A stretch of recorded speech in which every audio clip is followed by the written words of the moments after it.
ang target talaga dito yung mga lawmakers sa totoo lang at saka yung mga kontratista na nagsabwatan, may collusion, tapos hanggang sa regional directors ng DPR regional directors and then district engineers and then hanggang sa mga project engineers, may nagkaroon ng sabwatan. Ito yung gusto nating malaman, yung mga nag-insert, yung mga insertion. Sabi nga ng Pangulo kanina, may nakita pa siya mga attempt to insert sa 2026 budget.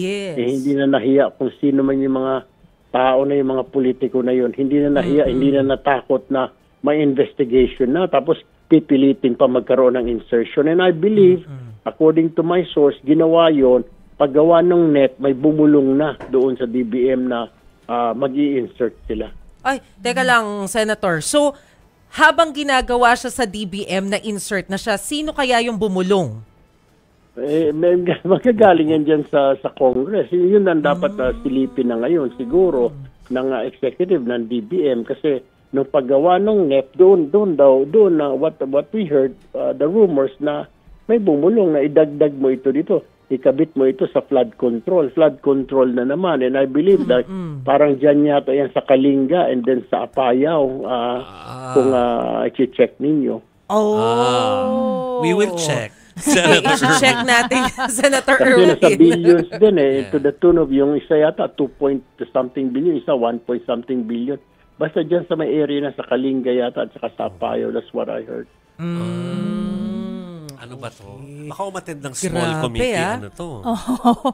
Small committee meeting. Akala ko ba wala na yan?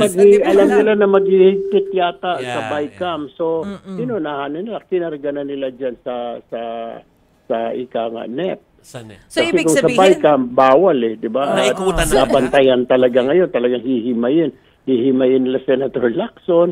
Tapos, I don't know, sa Congress, magkakaroon din ng himayan. So, bago pa mag-BICAM, isiningit niya. At least kung sa NEP na naman, sino mag-question? Wala ka makikitang insertion. Tama. So, ibig sabihin, meron din silang kasabot sa DBM, Senator? That I cannot answer. Kaya nga kanina, yung Pangulo, sinasabi ng Pangulo na may attempt pa. Sinasabi ng Pangulo, I think nakita na niya na may nag-attempt pa. Talagang hindi na nahiya. Alam na nila nagkakaroon ng investigation. May sumingit pa, nagsingit pa dyan sa net expenditure program for 2026. Iniikutan talaga eh. At flood control pa rin talaga. Yes, flood control. Yung nga nakakainis Yun doon naiinis sa Pangulo. Sa flood control, iniimbestigahan na itong flood control. At the President already said and informed everybody in the House and Congress na he doesn't like any flood control muna. Kasi hinold niya halos lahat ng flood control. Naka-SLR right now, yung for later release. Tapos mag-a-attempt pa, nakakargahan na naman ng flood control sa 2026 budget. So I believe the executive is looking for it right now, lalo na yung DBM kasi sinasabi na doon sa NEP daw merong flood control na ganun nga amount. So I'm not so sure but somebody just informed me and gave me the information.